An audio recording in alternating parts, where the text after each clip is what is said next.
Good evening. I'm Diane Lewis. I'm the Executive Vice President, Chief Programming Officer of the Paley Center for Media. And it's really my great pleasure to welcome you to our PaleyLive discussion tonight, Miracle on the Hudson, How Sully and Flight 1549 Inspired a Nation. 15 years ago, Captain C.B. Sully Sullenberger instantly became an American hero and captivated the nation after he and First Officer, now Captain Jeff Skiles, miraculously landed U.S. Airways Flight 1549 safely in the Hudson River and saved all 150 people on board.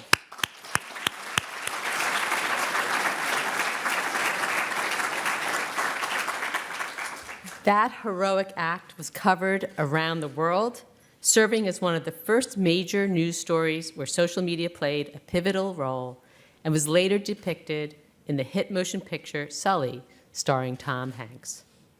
Ahead of the event's 15th anniversary, we are truly honored to reunite Captain Sullenberger, his co-pilot, Captain Jeff Skiles, Flight 1549 passengers Barry Leonard and Pam Seagle, first responder Dr. Hilda Roque-Dieguez, Sully movie producer Allyn Stewart, and Katie Couric, who skillfully conducted Sullenberger's first sit-down interview. They will all share their memories and stories from that fateful day and reflect on how the Miracle on the Hudson elevated their entire nation and forever changed their lives, the media, and the country. It takes a lot of assistance to make events like this one possible, so before we get started, I'd like to thank Bank of America for their support of this event.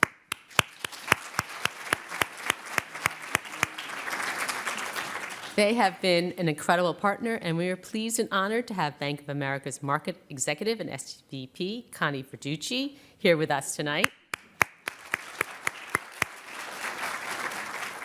Thank you so much, Connie. We are extremely appreciative for all of Bank of America's help in making meaningful programs like this evening's possible.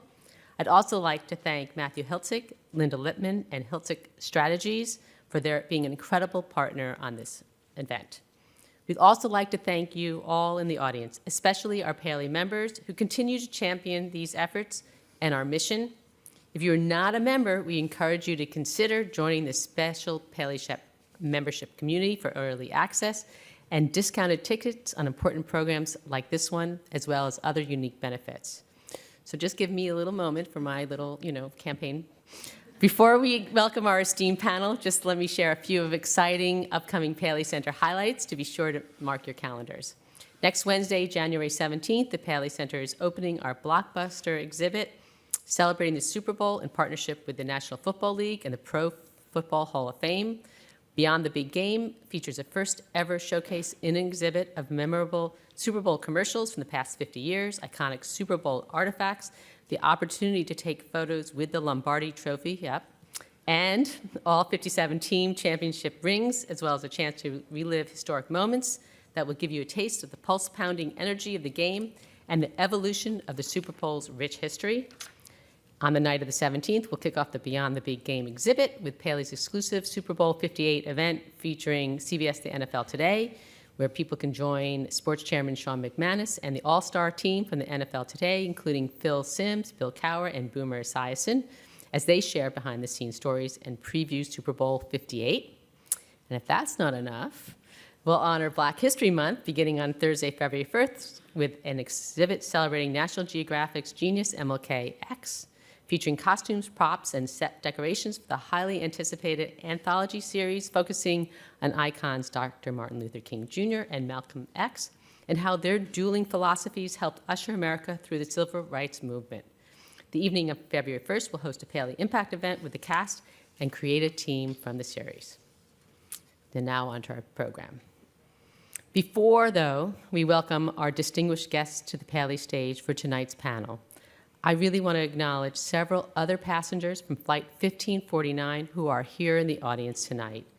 It is an honor to have you with us, and we would love for all of you to stand so the audience can show our appreciation.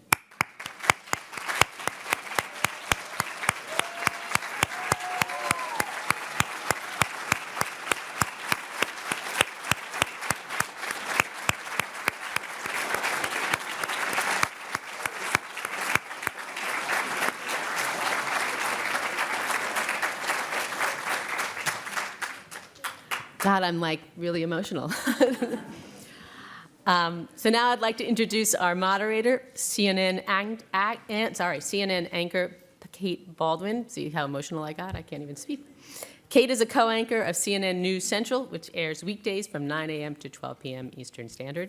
Previously, she was anchor and host of CNN's At This Hour, where she went behind the headlines to bring viewers critical live events as they happen, smart analysis of hot topics, and news-making interviews with key players in politics and beyond. Baldwin, who joined CNN in 2007, also hosted State of America on CNN International and co-anchored New Day and The Situation Room with Wolf Blitzer. She played an instrumental role in the network's historic coverage of the 2020 presidential election amid the coronavirus pandemic. Please welcome to the Paley stage, Kate Baldwin.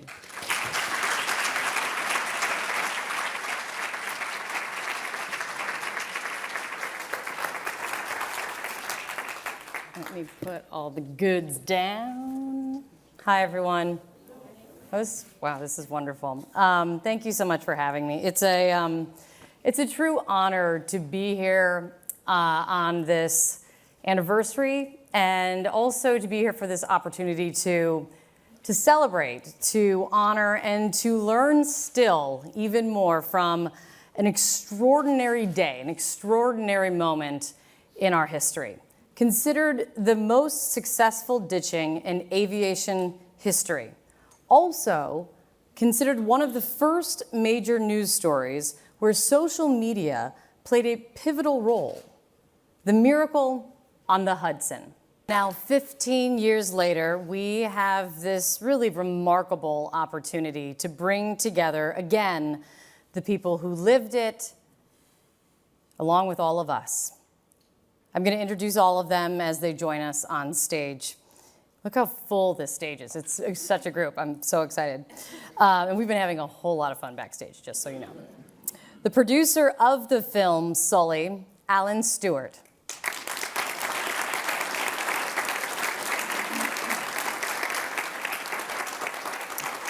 First responder, Dr. Hilda Roque-Dieguez.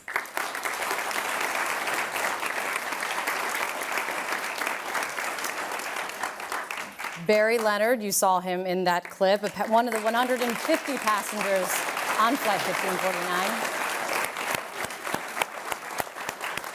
1549. And another person you saw in that special, Pam Seagle, fellow passenger on the flight.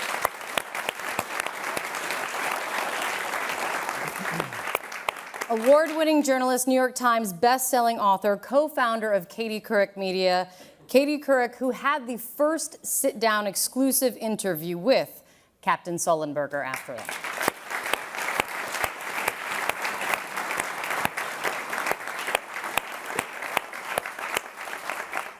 Captain Jeff Skiles, the first officer on Flight 1549.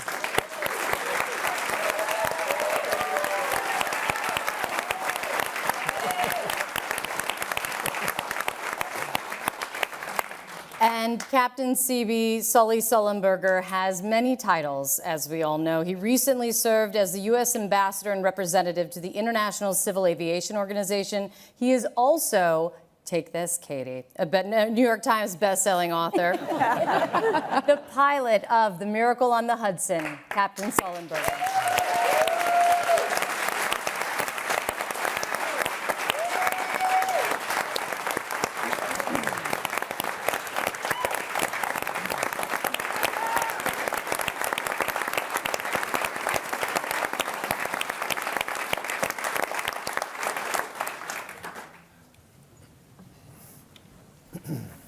So this is quite a way to have a reunion, friends. Thanks for inviting us along.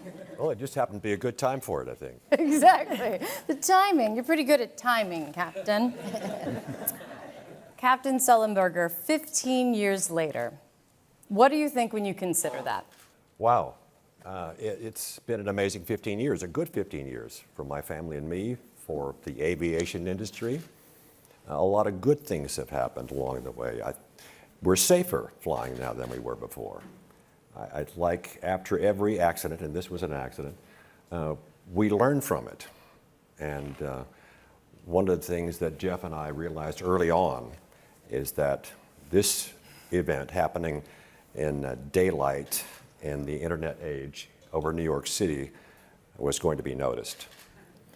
And Sorry, you have the best one-liners of all time. Cool in the cockpit and cooler on stage. And so I think that night we realized that this was going to be a big deal. That unlike all those other stories, this one would not end at the end of the news cycle. This was going to last because the way it happened and the way it made people feel at that time.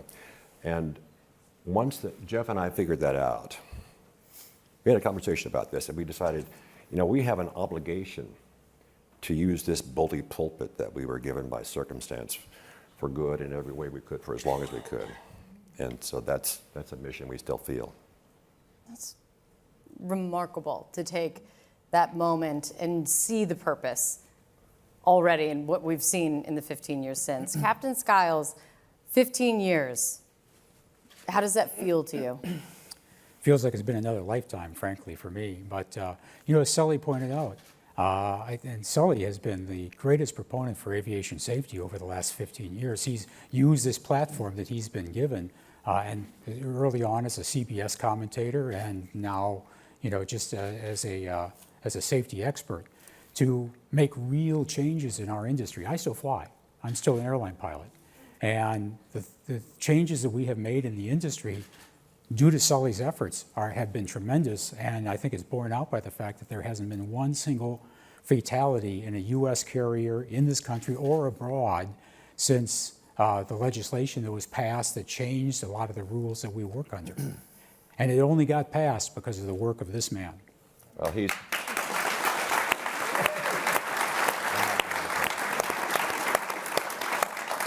you're not giving yourself credit. You worked on Capitol Hill more than I have, and you were the one who came up with the 1,500-hour rule in 2010 that was passed by the Congress, and in that important legislation. That was what improved pilot experience in this country. But I've been encouraging everyone to make improvements since then. Yeah. As was mentioned, there are passengers of Flight 1549 in the audience with us, and Barry and Pam are here too. 15 years, Barry, how often do you think of that day? Well, I could probably let these guys answer it, or the passengers. I think about it every single day of my life, absolutely. And I think about it when I go to bed. I think of it in the morning. I wake up to a picture on the wall of this plane that Rex Babin did, and it's got the hands of God underneath it. And that is something that it just is close to my heart. But these guys here and the rest of the crew, the first responders, the passengers working together, the plane, and God, I think it's all of those things together that made for a wonderful outcome.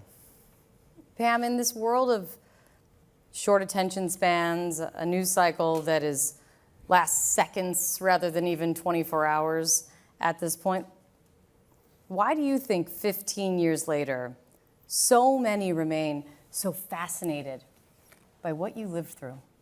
That was a question to me? Yes. Okay, I didn't hear the Pam in the beginning, but you were looking at me. The other Pam on the panel? Hear the Pam. Take that one, Pam. Got it. I think everyone who flies, I was always a nervous flyer. I think a lot of people are and can relate to that. And I think there's always this what if. When you get on a plane, we all think about it. And it's this loss of control. And I don't know if you remember, Sully, when I first met you, one of the questions I asked was, I'm really scared to fly, are you? And you said, no, I had 3 things you didn't have. I had control, I had preparedness, and I had familiarity. And it made me feel so good because I didn't have control. But I think why it resonates is that everyone has to believe that when they get on the plane, there's someone like Sully in the cockpit, and Jeff, who are competent and who are going to make the decisions and who are going to get you safely to your destination. So I think that that's why it resonates, because everyone who's gotten on a plane has probably had that thought. So do you still think what if? Yeah, but with now more preparedness and control. I like to understand the aircraft I'm getting on. I do pay attention to the flight attendants. I scold people who aren't paying attention to the flight attendants.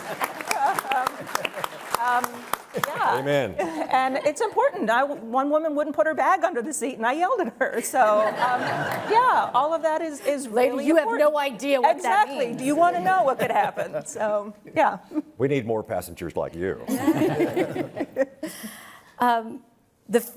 Allyn, this idea of 15 years on and how so many remain fascinated with what happened. I'm sure that's something that you wrestled with or were thinking about when you were thinking about producing the film about the miracle on the Hudson. I mean, when it's a story that everyone knows so well, what is it about this story that you knew must be a film?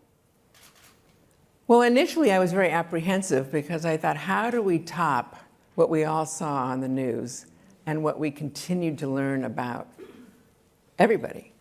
But then my partner and I went and met with Sully, and when he talked about the NTSB investigation and that he and Jeff for a bit thought they could lose their pilot's license, I realized, okay, that's an incredible architecture for a movie. And the process of going through the investigation ended up accentuating tenfold what Jeff and Sully did. So it was a great lens to look at the story, look through. What did it feel like, captains, when it came to, we'd like to do a film about this? What did you think? Well, I mean, it's otherworldly. It's surreal. I mean, seriously, how many times do you have Clint Eastwood directing and Tom Hanks playing the lead and Aaron Eckhart Katie's like, every week. making us look good? And of course, it was a mixed blessing. I think we always knew that this was such a very public, feel-good event that there ultimately would be somebody making a film, and there were some projects that we heard about that we were glad that didn't happen. But once it came to us in this way with these people behind it, it seemed like if someone was going to do it, this would be a good thing to do. And they tried to reassure us that they knew that they were handling our lives and that they were going to handle them with care. So I think Laura, you're right here, and Kate, what do you think? What did it seem like to you? And they all said it that way, so. I mean, just to add that our illustrious writer, Todd Komernicki, is here, that Sully and Todd and I worked really closely together. Yes. So Hi, Todd. not only did we want to obviously make an entertaining movie, but it had to be authentic. And that could only happen by, a collaboration, but I was saying to Sully earlier, we had a respect for each other. Like, I obviously respected that we were telling Sully's life story, and he respected that we had a responsibility to make an entertaining movie. Yes. It wasn't going to be a documentary. It was going to be a feature film. And I think that we knew that you felt the same respect for our collective story that we had. And that was what sold us. I'm going to get to stories in just 1 second, Katie. But Doctor, you saw this you lived this from a different experience. Yes, indeed. From my experience, it was very scary, not knowing what I was going to find. My concerns, of course, were the children and the elderly. I was expecting a lot of multiple trauma, and when I got there, it was very eerie. The passengers were all sitting in a row. They all were covered with a blanket, and there was no sound. There was just very eerie. Is that what sticks out 15 years later? That moment? Is there a moment? That moment, and the only sound that I heard there was a baby crying. And for a moment, I thought I was in the wrong place, actually, and I was wondering where I was. Where are the passengers? And sure enough, everyone was safe. I went there and I surveyed the area. First, I went to the mother with the baby to make sure that he was okay, and then I surveyed the area. I missed one room, which it was the glass room. That was where Barry was. And that's when I found out that he was there. So I was tendering to the other passengers. They were all wet. They had their shoes on still with the socks, and they were all wet, and it was cold. So I immediately summoned to get clothing for them, and the marina provided clothing. And then what I did was I had them take off their shoes and improvise, got bags in their feet. And then when I was changing one of the passengers, one of the paramedics, very young paramedic, he comes to me, he says, "Doc, we have a problem." I go, "What's going on?" "We have a passenger that is really in bad shape." And that's when I went to the glass room, which I completely did not see that room. And I found Barry lying on the floor, head towards New York and the feet towards New Jersey. And, that's how I can remember that. And I said to, "But this is the captain." And then I said, "Captain," and then he goes, "I'm not the captain." So now I'm saying to the paramedics, he's hallucinating.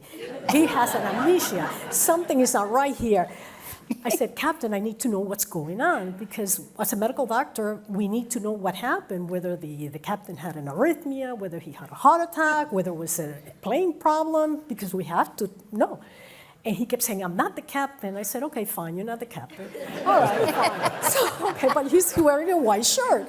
So then I said, "Okay, sir." I didn't say captain, I said, "Sir, are you in pain?" And then he pointed to his chest. And sure enough, he had a contusion on his chest. And one of the concerns with that is that any contusion on the chest, we have organs behind that, which is the heart, the liver, and the spleen, and they can rupture. And he was hypotensive. His blood pressure was really low. And so when I saw that, I went and I proceeded to take his socks off, which is another story. And his toes were muddled. So he was in what they call early hypothermic shock, when you get very cold, because he actually went into the water. He swam a lot in the water. And so I stabilized him, and he was the first one to be transferred to the nearest hospital, which the ambulance allowed me to make that decision. They wanted to take him to another hospital, but it was too far from the area. So we took him to the nearest hospital, and the other passenger as well. So this is, yeah. Hold on, Barry. So this I'm is, crying. this is, Yeah, the socks. everyone is warned very that Barry's going to important. talk for an hour, so we have to hold it. That's the backstory. You're like, "Kate, what is wrong with you?" So, promise. All coordinated. Let's go from 15 years. Let's go back to that time. And to do so, Katie, 15 years ago, you got the exclusive that everyone wanted. I know. The first sit down with Captain Sullenberger. You wrote about this interview in your memoir. And I want you to talk about kind of the prep that goes along with it. Because in the memoir, to sum it up, she writes that a boss essentially says to the team, "Don't F it up." It's really Helpfully. Yeah, exactly. Yeah. Just a good boost. Yeah. Good morale boost. But it speaks to the media aspect of it. The talk about the prep, the pressure, and what it says about the impact of this miracle as a news story. Well, I think to put it into context, you have to remember that in January of 2009, there were pretty dark times. The housing crisis was going on, the recession. Now, compared to today, it seems like happy days were there again. But you know, it was a stressful time in the country. And I remember that afternoon so vividly. It was freezing. And there we got some video of a plane on the Hudson River, and we're thinking, what the hell is going on? And Bob Orr, who was our transportation correspondent in Washington, was, first of all, they threw me on the anchor desk. And you know, it's really hard to be on an anchor desk on national television doing a special report when you have no information. You know, we thought, is this a movie being made, a disaster film? We couldn't figure it out. So they're like, stretch, like on Murphy Brown, if you ever saw that. I'm showing my age. But anyway, so I'm talking and trying to fill the time, and until Bob was talking to the NTSB and all of his sources, and luckily reported that it was a U.S. Airways flight from LaGuardia to North Carolina. And he described it as a picture in search of a story, because nobody really knew what was going on. But it then became a frenzy, obviously. First of all, I broadcast that night by the Hudson River, which was so actually somewhat asinine, because you couldn't see anything behind me.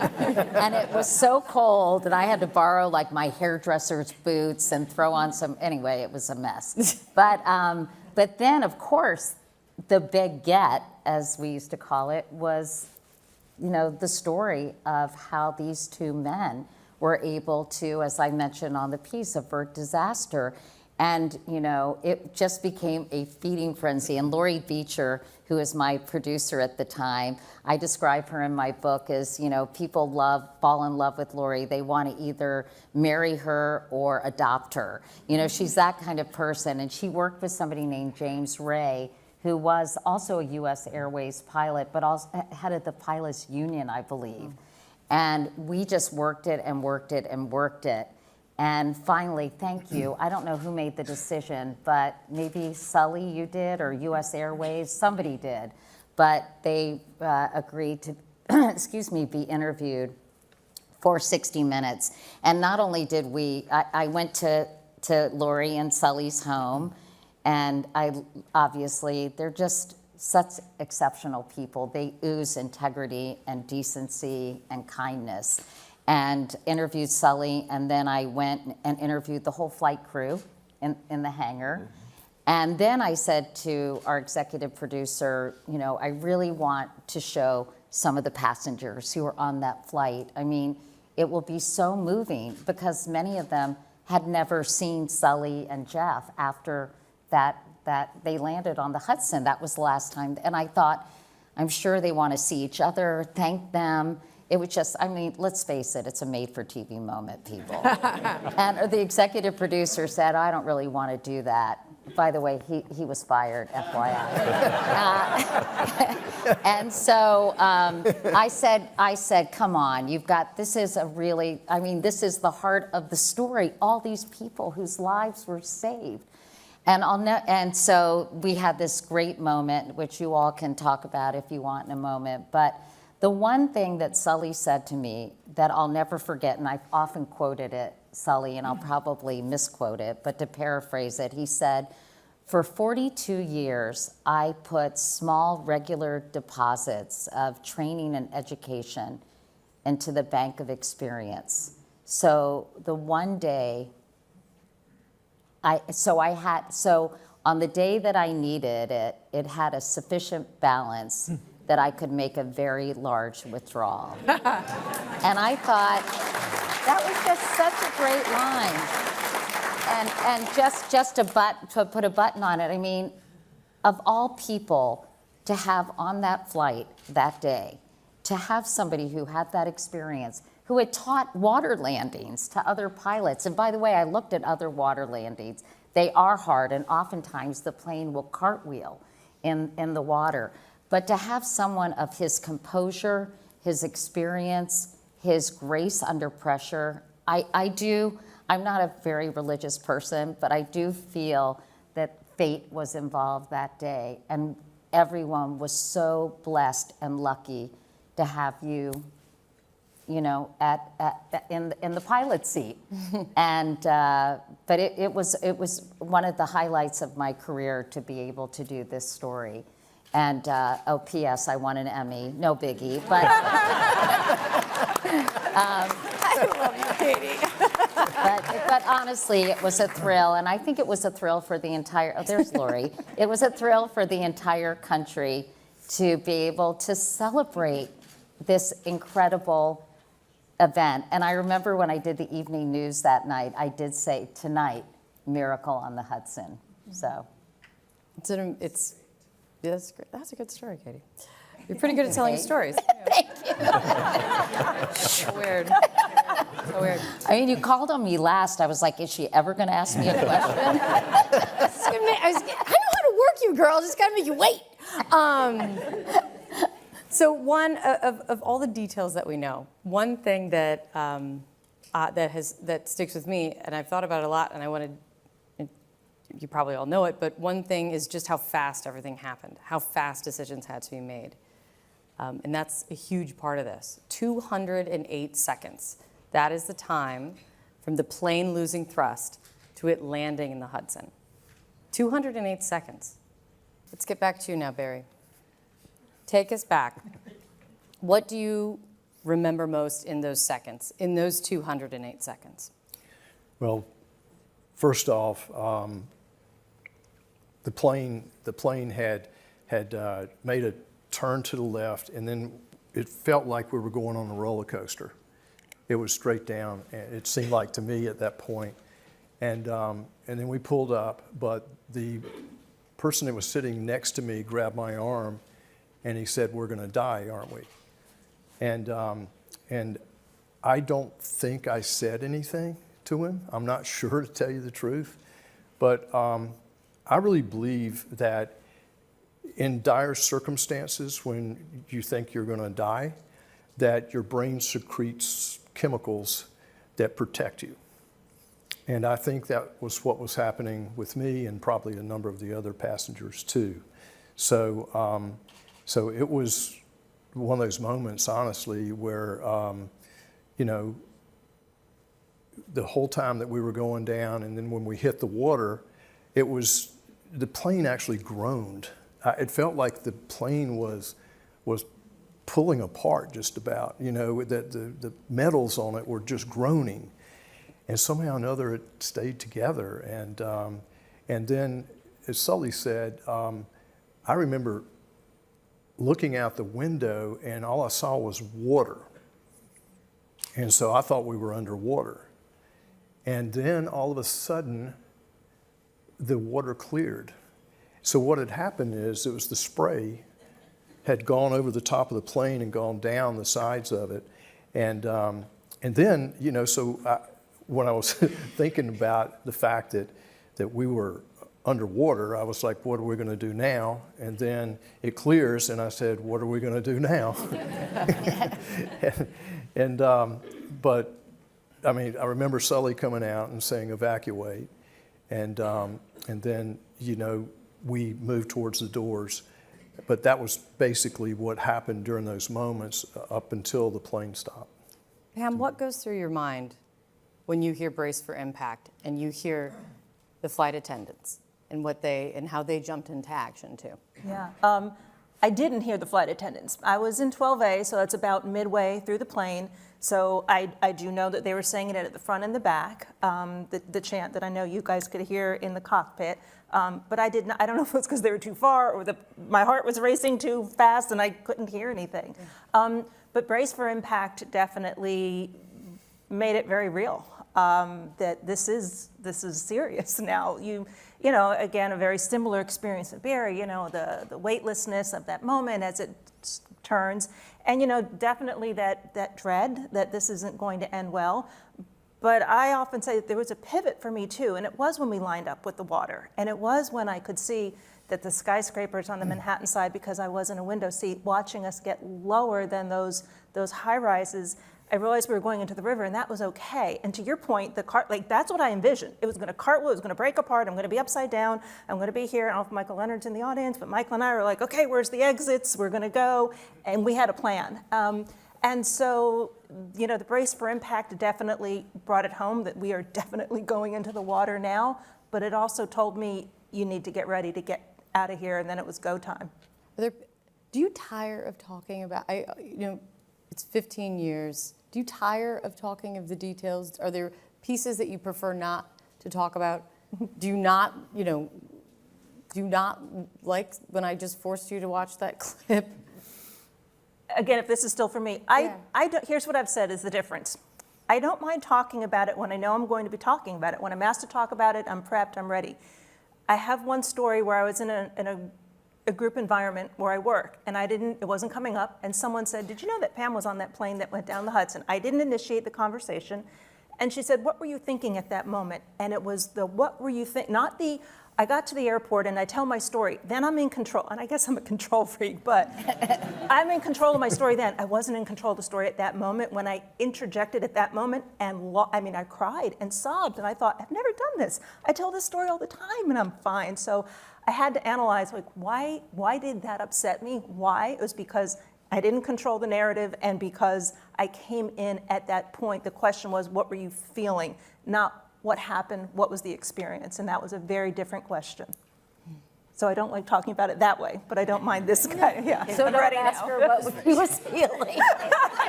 Thank you, Kate. Scratch off next question.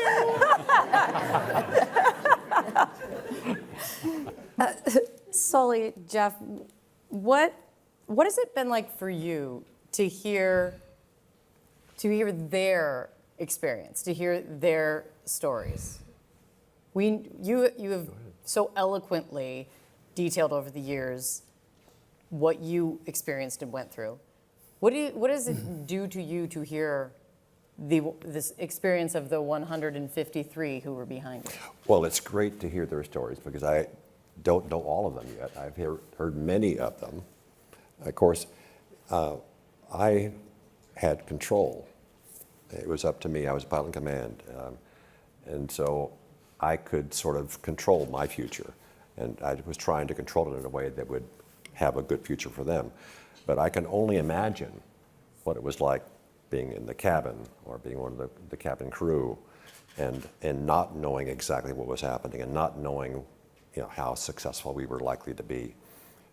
But it fills in the gaps in my knowledge about that day. And it makes me appreciate even more everyone on the airplane and how they have survived this emotionally as well as physically in the last 15 years. And I know it's been harder for some than others, but I think many on the airplane feel that it was a second chance at life and they have chosen to do certain things with it that they might have considered before but never followed through on.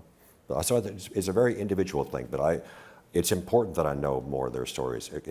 It's part of our whole experience that day. Such a unique shared experience. How about you, Jeff? Well, our experience, I think, was very different, from the people behind the door. Yeah. We were very busy. We had a window to look out of. We had a plan. We knew what was going to happen. We knew it wasn't good, but that we were going to make the best of it. And that's a very different experience than, I think, being in the back of the airplane where you just have that little window, you don't know what's going on. So it's quite different. To your point, though, when I go to work, everybody knows who I am, that I was that guy. And I fly international, right? So you're like 8 hours trying to talk to people and make conversation. And, generally they first of all, they don't want to talk about it. They only want to mention it. And then they might ask, so do you mind talking about this? They think like I'm going to descend into some sort of emotional mush or something like that. You are flying the plane. Yeah, well, that is true. But and I say, yeah, sure, And then they ask me questions. Then they're full of questions, and it's all we talk about for the rest of the flight. But I tell people, they ask me, do you get tired of talking about this? And I said, it's kind of like my new job, telling the story of the miracle in the Hudson. So that's the way I look at it. Doctor, the experience between you and Barry is something that I was fascinated to learn about. Barry, would you like to tell your side of the story? What's the deal with the socks? Captain. So the reason she said captain is because I actually had on a pilot shirt. And the reason I had on a pilot shirt is that I'd been in the water somehow or another, which I still haven't figured out. I got into the raft. And so I went over and sat next to a pilot. And then he was like, sir, I found out it was an Eagle Scout, Derek Alter. And And he said, "Sir, you need to get out of those clothes or you're going to freeze to death." So I take my shirt and T-shirt off, and then he gives me the pilot shirt. So the reason I'm telling that is because it wasn't that I was saying I'm not the pilot for any reason. there actually was a reason.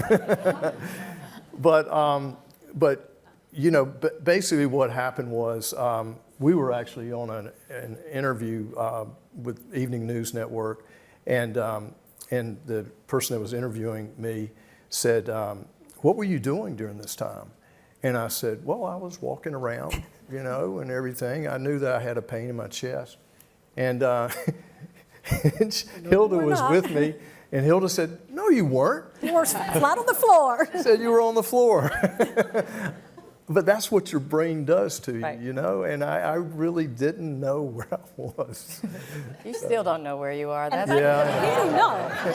That's why I couldn't I figure got out pulled whether he was a captain or not the captain. He when has I a got pulled shirt. into the and, raft, I mean, I saw him normally you don't get a shirt in the middle of nowhere, you know? Yeah, but no, I was going to say, when I got pulled into the raft, Barry was already in the raft because I had been in the water for quite some time, and when I got pulled in, he was wearing that's the same, and I had the same mistake. I thought, He was what captain. the heck? That like he's crying, like he's in this raft. I'm like, and I kept thinking this was the captain who had crashed the plane, and now he's in the raft. That was water from the Hudson.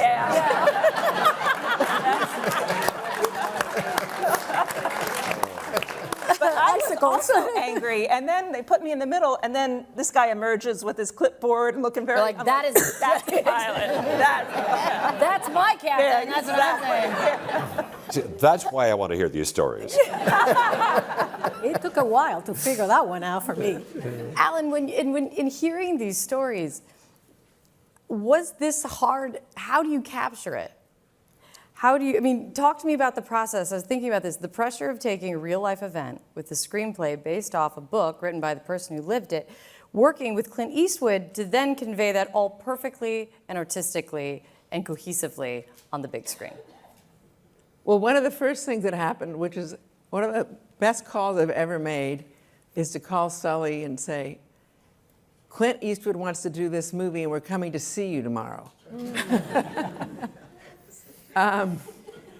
It's like getting a call of like, this is the president of the United States, okie dokie. You know, Yeah. like that's like, that, Sully, of course, cool. but Sully gets Okay. those calls, sorry.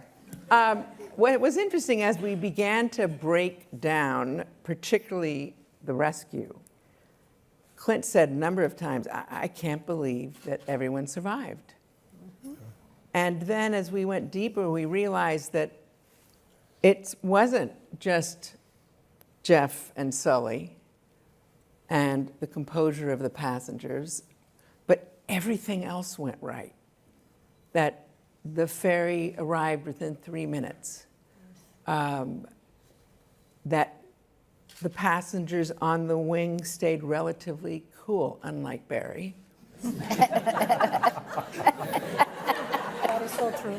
We're gonna keep this going all night. But what that led to is, driven by Clint, that we cast as many of the real people as possible. So the pilot of the first ferry, Vince, was the guy who arrived first. The frogmen who jumped out of the helicopter were the real frogmen. The people that did the simulators when they were doing the hearing, many of them were the people that did the simulators during the actual event. And then stuff would surprise you. We were shooting on the pier when the ferry boats were arriving. A ton of people were the real Red Cross people that had been there during the actual event. So I think it inspired us just to give it as much of the flavor of being there, which was important for the feeling of the movie. You wanted to feel like you were lifted back the curtain about what did it feel like to go through the event of landing the plane and being rescued. And done so successfully. And Katie, this was one of the first major news stories where social media played a pivotal role. I looked back at the picture that was tweeted out. He was on one of the ferries. The tweet is, "There's a plane in the Hudson. I'm on the ferry going to pick up the people. Crazy."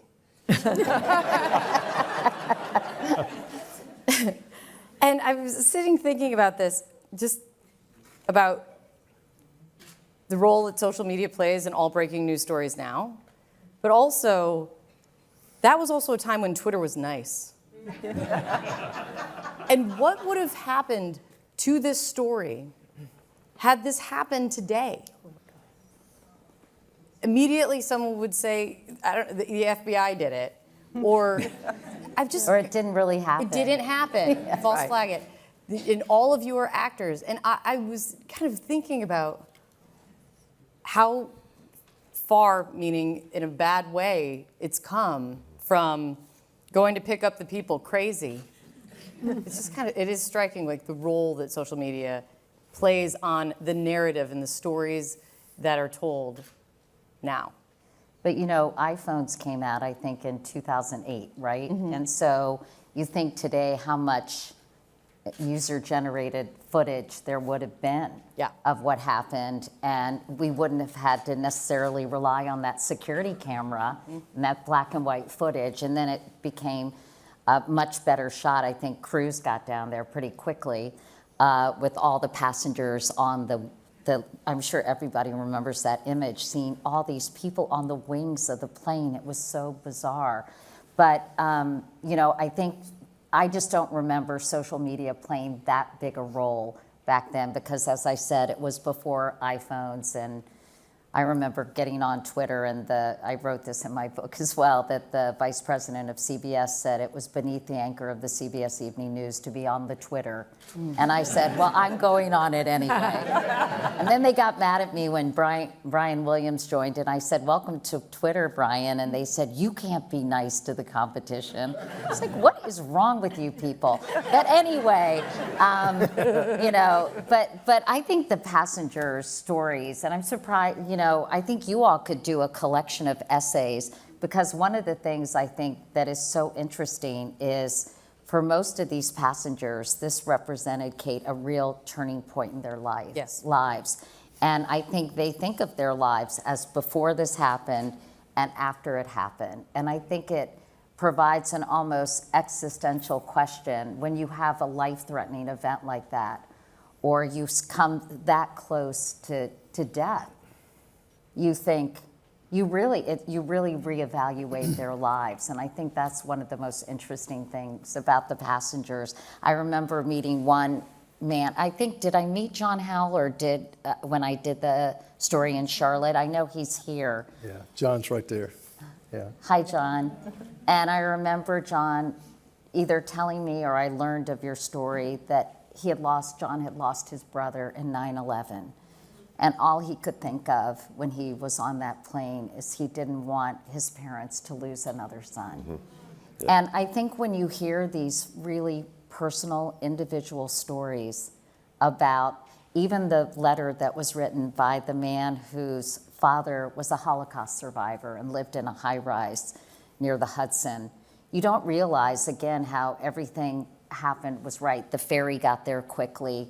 There was room, you know, there weren't a lot of vessels on the river when you landed at Sully, and you had a clear space to put the plane. But there were all these high rises. I mean, and he said, my father was a Holocaust survivor. Thank you for what you did that day. We believe to save a life is to save the world. And that's what you did. So you don't think of the other collateral damage that might have, I think about that a lot, about if, you know, how lucky you were, Sully and Jeff, in some ways, to not only have your experience, but have the situation that you could actually have that place where you could land. Because if you'd been in a lot of other places, you wouldn't have had that option. I don't know if you think about that, but I sometimes wonder about that. We would have found, again, the least bad option. We would have had a lot fewer options than that were as good. Yeah, this wasn't an issue of how far we could glide because the river was right there. I knew I couldn't glide as far as any runway. This was the best we could do.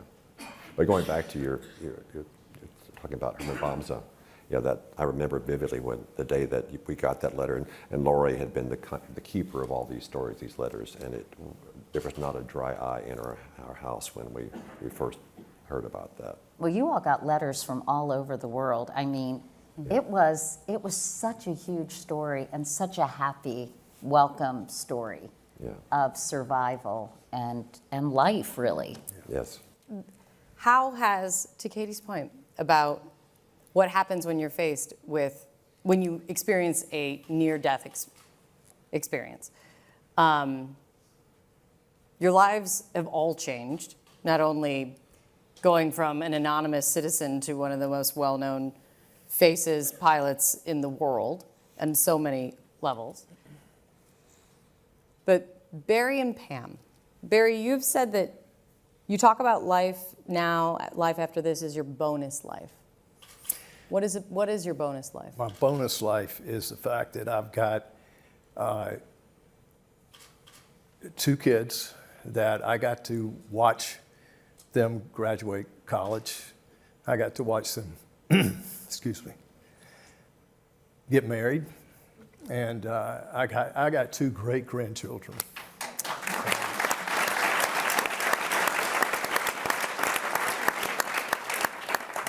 It's my bonus life is, like Sully was talking about, the last 15 years have been probably the best 15 years. How did it change you? I think that I think I have a tendency of giving back a lot more than what I did before. My son and I summited to Kilimanjaro, but the main thing we did on that trip is that we donated a library to the children of the Maasai tribe, and we took trips down cow paths and goat paths to get back to where this was. And I gave a speech in Swahili, phonetically, and you know, they sang to us in English, and that was the high point of the trip and one of the high points of any traveling I've ever done in my life. So I think it's things like that that I've done. Another thing I'm really proud of is that I sponsor a reunion every year for everyone, all the passengers, the first responders, and the crew when they can come. And it's always a wonderful party, and most of the times what we do is at the end of the night we get around a table and we go around the table and talk about what has happened in each one of our lives over the last year's time. And and there are tears there, there are laughter there, but the main thing is to create a forum for everybody that's there to talk about what's happening in their life. And believe me, there's so much that's been said so many times by these passengers that are here tonight, and we're so looking forward to getting together tomorrow night. Pam, how has the experience changed you?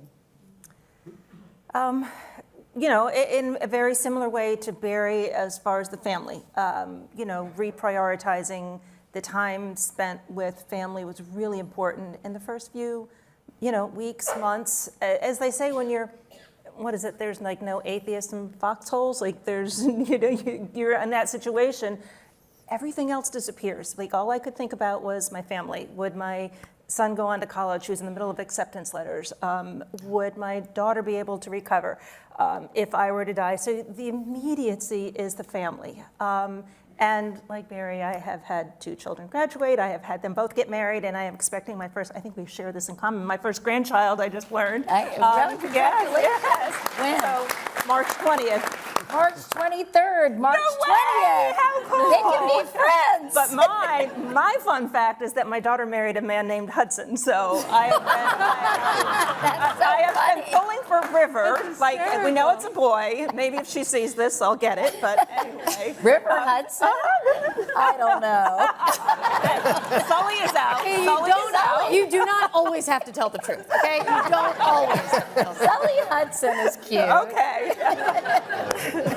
But there was that. But so the family time, the extra moments, the time that I didn't think I was going to have. I also had to take stock of what I was doing with my life and how I wanted to be remembered, and is this, where my passion was? And so I have shared the story that I was here on business. I was working for Bank of America. I still work for Bank of America. It was, by the way, January 15th was my 15-year anniversary, and so next Monday is my 30th anniversary with the bank. I get my sabbatical this year. But I was able to go to them and say, like, this is not working what I was doing. And so they helped create a job. And now Katie and I were chatting in the back stairwell, and we have a lot of things and a lot of people in common. But I've traveled the world helping women. So I have created an opportunity and a job where, and every one of those requires getting on a plane. And so I've been to Haiti and India and Singapore and Australia and Brazil and Mexico and across the US, and in every one of these places, and Connie, we're coming to New York in June, running programs that help women. So this has really kind of found my passion and where my heart is, and I've been able to use this experience as the catalyst for that. Wow.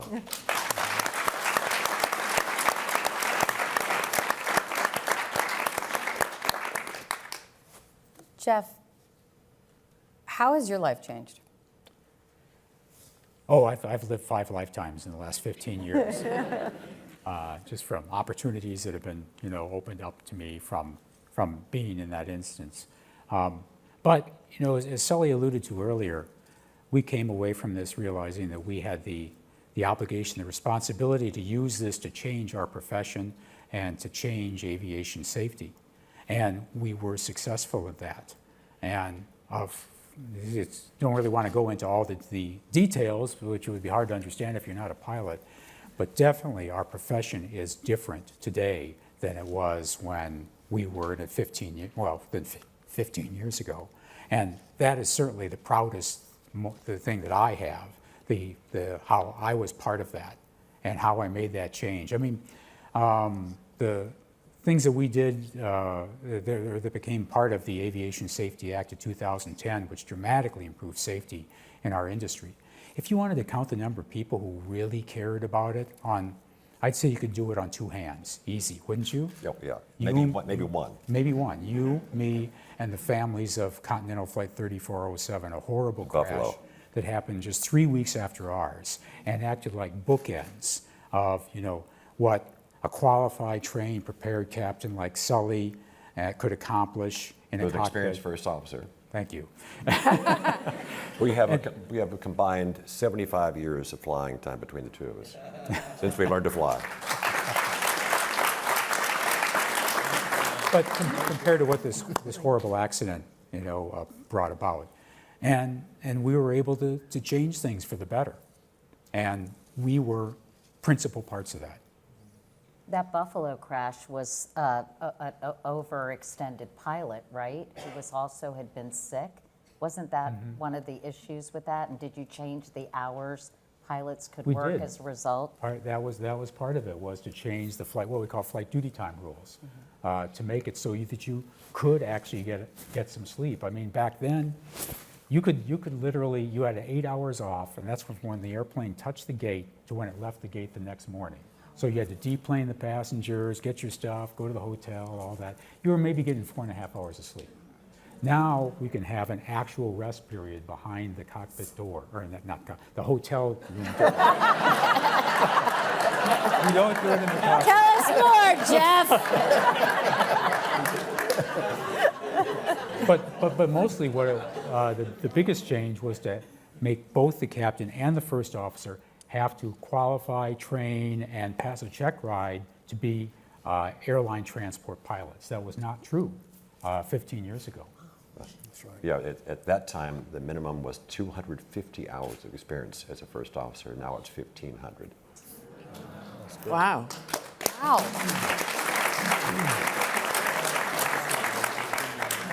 As we wrap up, Sully, what do you hope the enduring message is of the Miracle on the Hudson after the next 15 years? Wow. It'd be nice to be around to see it. You're aging backwards, so it probably will happen. I hope that people remember it. I hope they remember what happened and why it should change what goes forward. I think we should learn from every aviation experience, and we need to never forget these important lessons, often bought at great cost, and have to relearn them again at great cost. Safety is not a destination. It is a continuous journey toward excellence. Well said. In conversations I was having with folks in preparation for tonight, something was said that is worth repeating, which is, simply put, we need heroes. And these days, it feels like that is on short supply sometimes.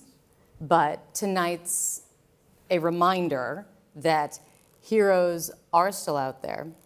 They could be sitting right next to you on a plane. They could be calling you captain when you are not. They can be the face that you never see behind that cockpit door. Heroes can be everywhere among us, and thank you for letting us join your reunion tonight.